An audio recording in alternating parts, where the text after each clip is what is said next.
Injil Yohanes pasal yang ketiga ayat yang ke-30. Ia harus makin besar tetapi aku harus makin kecil. Firman Allah ini mengajar kehidupan kita supaya apa?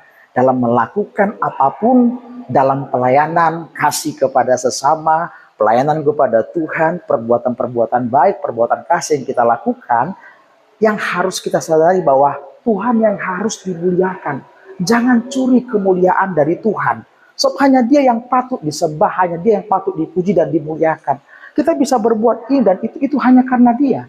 Coba kalau kita tidak diberikan kehidupan, tidak diberi kesehatan, walaupun kita punya banyak harta, apakah kita bisa melakukannya? Atau bagaimana kalau nyawa kita diambil? Bisakah kita melakukan semua itu? Nah, sebab itu tetaplah puji dia, sembah dia, lakukan kebenaran firman Allah. Kita harus makin rendah hati dan makin rendah hati.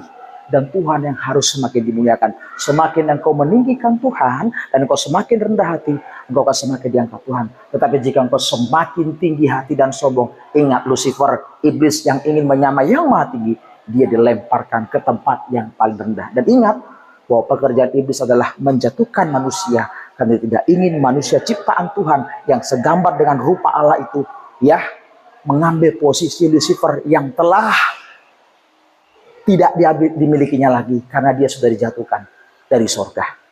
Tuhan Yesus memberi kita kemampuan untuk tetap rendah hati, lakukanlah pelayanan sebaik mungkin dan setulus mungkin. Tidak perlu takut dengan omongan orang lain. Lakukan sesuai dengan kebenaran. Tuhan Yesus akan memberkati kita semua. Shalom.